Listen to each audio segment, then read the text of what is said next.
Le lendemain, sa vie de misère recommença.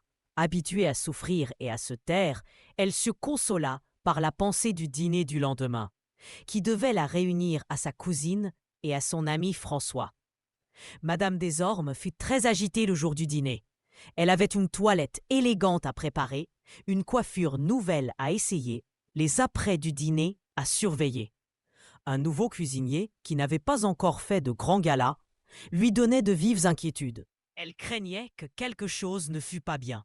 Elle fit une douzaine de descentes à la cuisine, des visites innombrables à l'office, brouillant tout, grondant les domestiques, leur donnant des ordres contradictoires, aidant elle-même à piquer un gigot de mouton qui devait être présenté comme du chevreuil.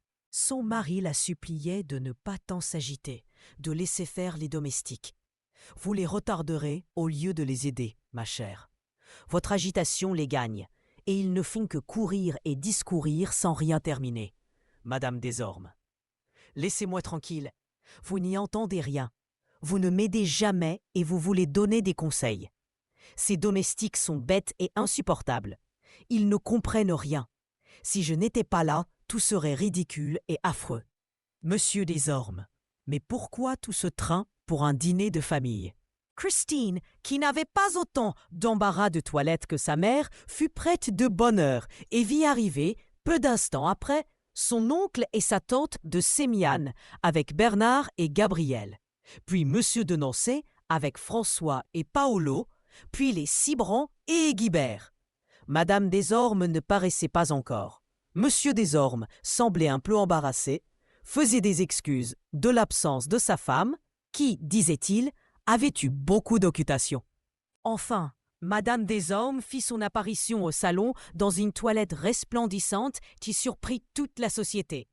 Elle provoqua les compliments, fit remarquer ses beaux bras, trop courts pour sa taille, sa peau blanche, blafarde et épaisse, sa taille parfaite grâce à une épaule et à un côté rembourré, ses beaux cheveux.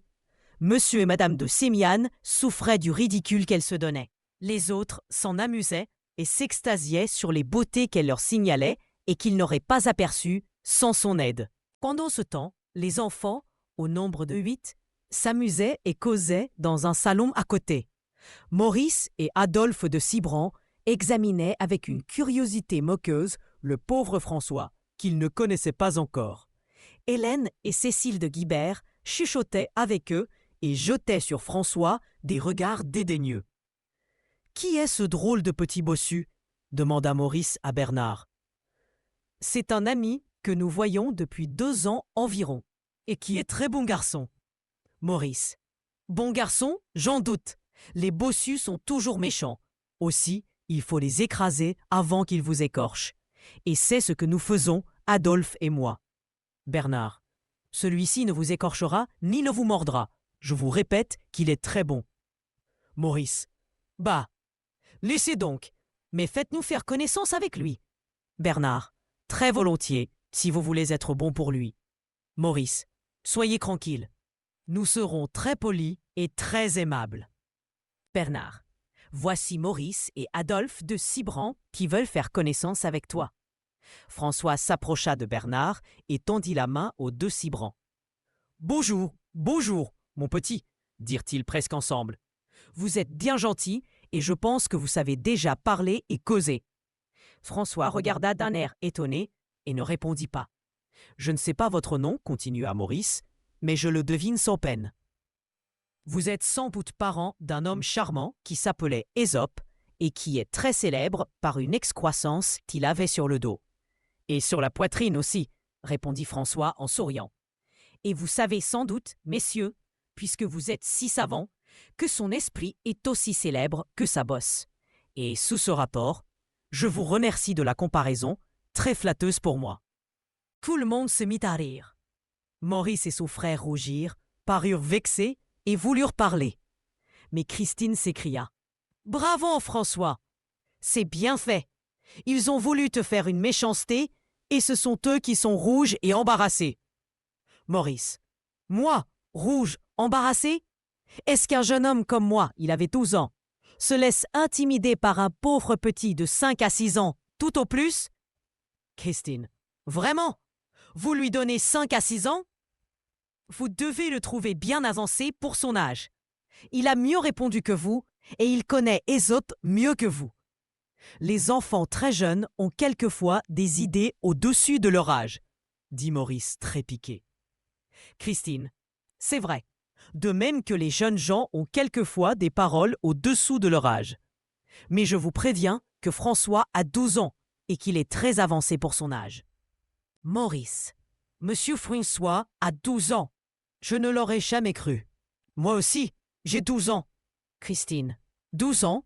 Je ne l'aurais jamais cru. Maurice, quel âge me croyez-vous donc? 14? 15?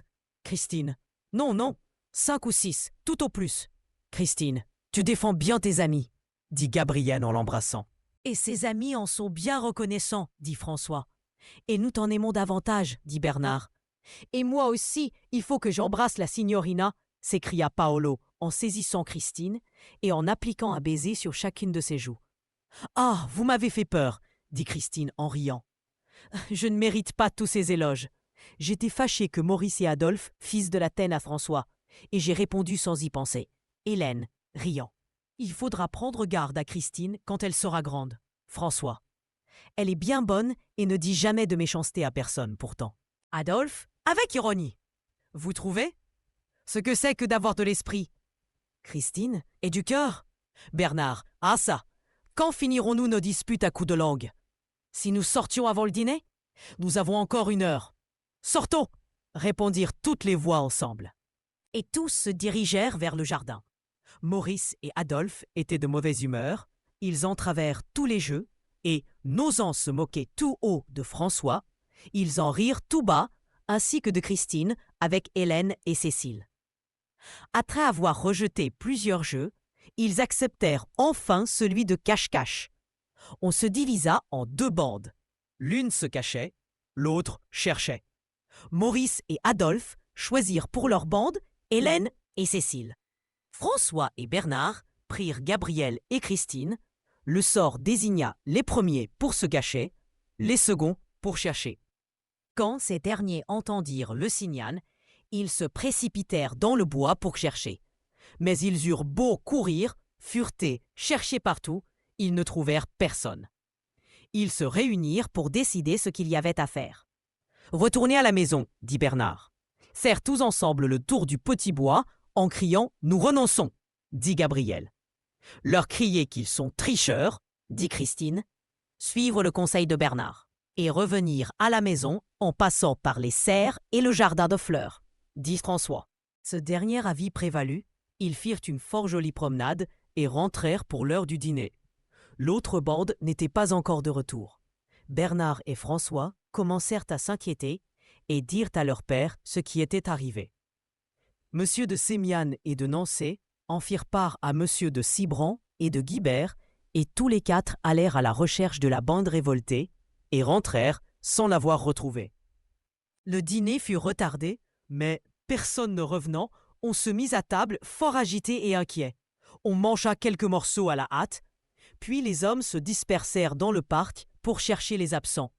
Les dames rentrèrent au salon, où bientôt les 4 enfants firent leur apparition. Échevelés, leurs vêtements en lambeaux, rouges et suants, inondés de larmes. Un « Ah !» général les accueillit. Les mères s'élancèrent vers leurs enfants. « Petits imbéciles !» s'écria madame de Cibran. « Petites sottes !» s'écria de même madame de Guibert. « Nous sommes perdus !» répondirent les filles. « Nous avons été poursuivis par… »« 2 gros dogues !» reprirent les garçons. « Ils ont manqué nous dévorer. » Les garçons. « Il fait noir, on n'y voit plus. » Madame de Cibran. « C'est votre faute, mauvais garçon. Pourquoi vous êtes-vous sauvés? » Madame de Guibert. « C'est bien fait. Cela vous apprendra à tricher, méchante fille. » Oh là là, la cloche n'a pas tardé à ramener les pères et leurs amis. Vous savez, les enfants, un peu perdus puis retrouvés, ont encore eu droit à une petite gronderie. Mais bon, le dîner a repris de plus belle, et cette fois bien moins lugubre, heureusement. Après le repas, tout le monde s'est retrouvé au salon. Gabriel leur demanda avec douceur comment et où ils s'étaient perdus. Cécile, Un peu timide, nous voulions tricher et aller au-delà du carré que vous nous aviez fixé pour nous cacher. Alors, nous sommes entrés dans le bois. Nous avons couru pour revenir à la maison sans que vous nous voyiez. Mais, oh là là, nous nous sommes trompés de chemin.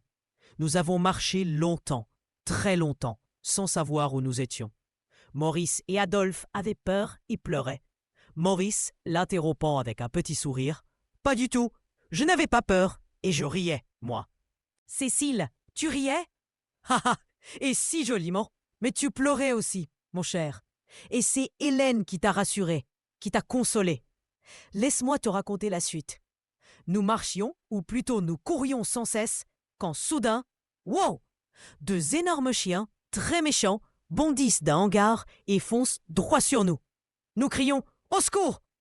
Nous courons, les chiens nous poursuivent, nous rattrapent, sautent sur nous l'un après l'autre, déchirent nos vêtements, nous bloquent le chemin et nous obligent, avec leurs aboiements, à rebrousser chemin. Puis, oh, un bonhomme sort de la maison et appelle ses chiens. « Rusto, part à vous !» Les chiens nous lâchent enfin et l'homme s'approche. « Mes chiens vous ont effrayés, messieurs, mesdemoiselles. Pardonnez-les, ils sont jeunes, ils jouent trop, mais ils ne vous auraient pas mordu, croyez-vous ?» Nous pleurions tous, incapables de répondre, et l'homme s'en est aperçu. « Oh, est-ce que ces messieurs et ces demoiselles ont quelque chose qui les tracasse ? Si je peux vous aider, je suis là pour vous. Ne vous gênez pas, dites-le moi. »« Nous sommes complètement perdus, » lui répondit Maurice, la voix tremblante. « Ah ! Mais non, par exemple. Je tremblais, moi ? J'avais juste un peu froid, c'est tout. Je grelottais un peu, voilà. Cécile. Froid ? Avec ce temps ? Tu étais en nage. Et tu l'es encore. Je te dis que tu tremblais comme une feuille. Laisse-moi finir, ne m'interromps pas, voyons. Perdu ? Mais d'où venez-vous donc, mes petits ? Nous demanda l'homme, tout doucement. Nous venons du château des Ormes. Ah, mais c'est pas fait. Vous êtes presque arrivés alors. Vous êtes juste dans le parc, vous savez ? Oui, mais le parc est si grand, nous ne savons plus comment rentrer. C'est laid. Je vais vous raccompagner, messieurs, mesdemoiselles. Et surtout ne gardez pas rancune à mes chiens, hein ? Ils ne savaient vraiment pas à qui ils avaient affaire, ces petits coquins. L'homme nous a gentiment ramenés jusqu'au château. Et j'ai bien expliqué à Maurice et à Adolphe que tout ça, c'était un peu de leur faute. Vous voyez ? Parce qu'ils voulaient absolument jouer un mauvais tour à François et à Christine. Pas très malin, tout ça, Maurice. Mais ça alors, mademoiselle, c'est un peu facile de dire ça. Vous avez triché aussi, hein ? Tout comme mon frère et moi. Hélène, mais c'est vous qui nous avez poussés à le faire. Avouez, n'est-ce pas, Cécile ? Oui, c'est très vrai. Tu es furieux contre François parce qu'il t'a riposté très spirituellement. Et contre Christine qu'elle a défendu François. Et je trouve qu'elle a bien fait et que tu as mal fait. Les parents écoutaient le récit et la discussion avec attention. Madame Desormes conclut d'un ton un peu vif. « Oh, Christine, tu t'occupes toujours de ce qui ne te concerne pas, ma chérie. On dirait que François a besoin de toi pour se défendre. Je t'en prie, essaie de te taire la prochaine fois, d'accord ?» Christine, un peu triste, répondit. « Mais maman, ce pauvre François est si gentil. Il ne veut jamais se défendre. Et alors ?» Madame Desormes soupira. « Et c'est toi qui t'en mêles un peu trop vite et sans réfléchir. Si tu recommences, je devrais te priver de voir François, tu comprends ? Allez, va te coucher, ma puce. Au moins, dans ton lit, tu ne feras pas de bêtises. » Monsieur de Nancy remarqua le regard suppliant de Christine et l'air tout triste de François. Oh là là, quelle situation !« Madame, dit-il à Madame Desormes avec un sourire chaleureux, veuillez m'accorder la grâce de Mademoiselle Christine. En la punissant pour son acte de courage et de générosité, vous punissez aussi mon fils et tous ses jeunes amis. Vous êtes bien trop bonne pour nous refuser cette faveur, n'est-ce pas ? Madame Desormes, touchée, répondit doucement. « Je ne saurais rien vous refuser, monsieur. »« Christine, restez, puisque monsieur de Nancy le souhaite si vivement. Et venez le remercier pour une bonté que vous ne méritez peut-être pas, mais qui montre tant de cœur. » Christine s'avança alors, les yeux brillants de larmes, et murmura d'une voix tremblante. « Cher monsieur, oh cher monsieur, merci. » Puis, incapable de retenir son émotion, elle éclata en sanglots. Monsieur de Nancy, ému, lui caressa tendrement les cheveux en disant « Pauvre petite, chère petite, tu as un si bon cœur. Je t'aime beaucoup, tu sais. » Ces paroles de tendresse consolèrent Christine. Ses larmes s'arrêtèrent et elle reprit sa place près de François. Paolo avait tout entendu et observé. Il s'approcha de François et lui dit « Quand c'est vous ferez grand, vous donnerez soufflet au grand vaurien, le Maurice. » « Pourquoi ?» lui demanda François surpris. Paolo « Pour vengeance. C'est bon, vengeance. »« Non, c'est mauvais. Je pardonne, j'aime mieux cela. Notre Seigneur pardonne toujours. C'est le démon qui se venge. »« Qui vous a appris cela ?» demanda Paolo avec surprise. François. « C'est mon cher et bon maître, papa. » Christine. « J'aime beaucoup ton papa, François. »« François, tu as raison. Il est si bon.